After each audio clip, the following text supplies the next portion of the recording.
राजधानी भोपाल को मिली बड़ी सौगात। सुभाष नगर फ्लाईओवर का हुआ लोकार्पण। आवागमन को सुलभ और आम जन को सुविधा देना मुख्यमंत्री श्री शिवराज सिंह चौहान की प्राथमिकताओं में से एक है।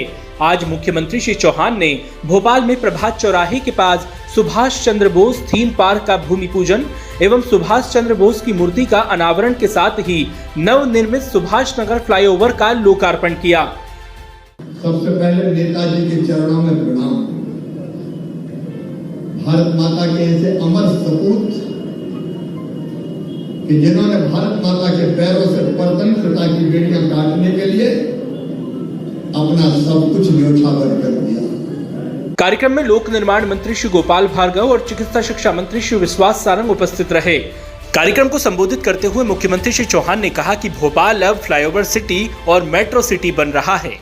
एक नहीं, अब दर्जनों फ्लाईओवर की सौगात दी जा रही है। ये रेलवे का ओवरब्रिज बन रहा है। हम लोगों ने कभी कहा था flyover city Bhopal, metro city Bhopal.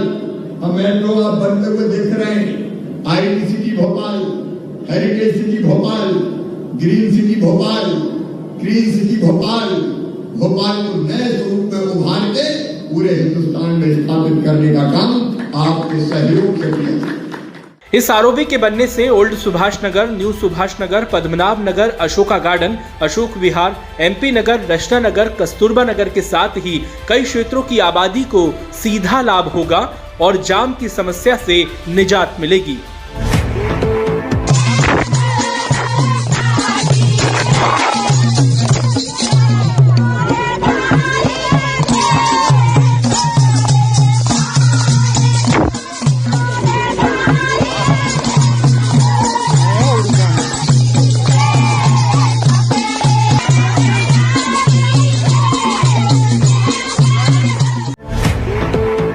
मैं अमर शहीदों का चारण उनके यश गाया करता हूं। जो कर्ज राष्ट्र ने खाया है मैं उसे चुकाया करता हूं। देश आज नेताजी सुभाष चंद्र बोस की जयंती मना रहा है।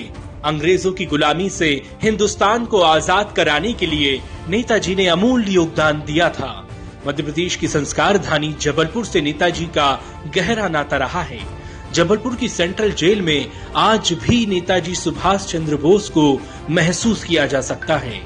साल 2021 में नेताजी सुभाष चंद्र बोस की जयंती के अवसर पर जबलपुर में मुख्यमंत्री श्री शिवराज सिंह चौहान ने नेताजी सुभाष चंद्र बोस सेंट्रल जेल में सुभाष वार्ड को संग्रहालय के रूप में विकसित करने के निर्देश दिए थे। जबलपुर बहुत ऐतिहासिक, केवल ऐतिहासिक नगर नहीं है, ये प्रेरणा का केंद्र है कि जिस जेल में दो बार नेताजी रहे हैं, उस स्थान को एक प्रेरणा स्थल के रूप में स्थापित और विकसित करना चाहिए। मुख्यमंत्री ने कहा कि नेताजी सुभाष चंद्र बोस इस बैरक में 6 महीने से ज्यादा क्रांतिकारी के रूप में रहे। आज मैं धन्य हो गया, उनको प्रणाम। जिन लक्ष्यों को लेकर आजादी की लड़ाई लड़ी गई थी, उनको हम प्राप्त करने में कोई कसर नहीं छोड़ेंगे। जेल प्रशासन को नेताजी की स्मृतियों को सहेज कर रखने के लिए धन्यवाद। इस स्थल को देशभक्ति के केंद्र के रूप में विकसित करने का प्रयास होगा। आज से ये वार्ड संग्रहालय के रूप में विकसित हो चुका है और ये संग्रहालय आम जनता के लिए खोल दिया गया है, जो सदैव युवाओं को प्रेरणा देने का काम करेगा। मुख्यमंत्री श्री शिवराज सिंह चौहान ने वीडियो कॉन्फ्रेंसिंग के माध्यम से प्रधानमंत्री सूक्ष्म खाद्य उद्योग उन्नयन योजना के अंतर्गत ग्वालियर, मुरैना एवं सीहोर जिले की कृषि महाविद्यालयों में इंक्यूबेशन केंद्र का भूमि पूजन किया। सीएम श्री चौहान ने कहा कि पिछले 15 साल में मध्य प्रदेश ने कृषि के क्षेत्र में अभूतपूर्व प्रगति की है। हमारे प्रदेश ने देश के अन्न के भंडार भरे हैं। मध्य प्रदेश ऐसा राज्य है जो कृषि के क्षेत्र में नित नए कीर्तिमान स्थापित करते हुए माननीय प्रधानमंत्री श्री नरेंद्र मोदी जी के संकल्प को पूरा करने में सतत सहयोग कर रहा है।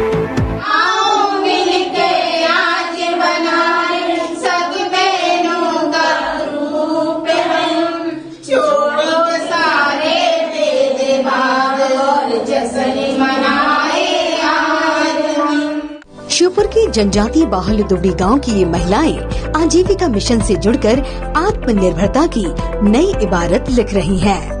वो समूह वाला वही बोलिया के पपीता का पेड़ आई रहा, तो पेट में लगाई धोखा पीता पक्का हो गया। तो अभी हमें वेसवा को शुरू कर दिया।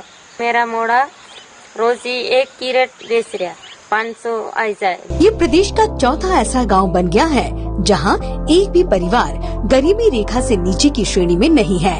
राज्य ग्रामीण आजीविका मिशन ने इस गांव की तस्वीर बदलने में अहम भूमिका निभाई है। पहले तो हमारे ये गांव का दिया तो हमने बहुत बुरी हमारी हालत थी। अब हमने समूह में जुड़ गई पूरी महिलाएं।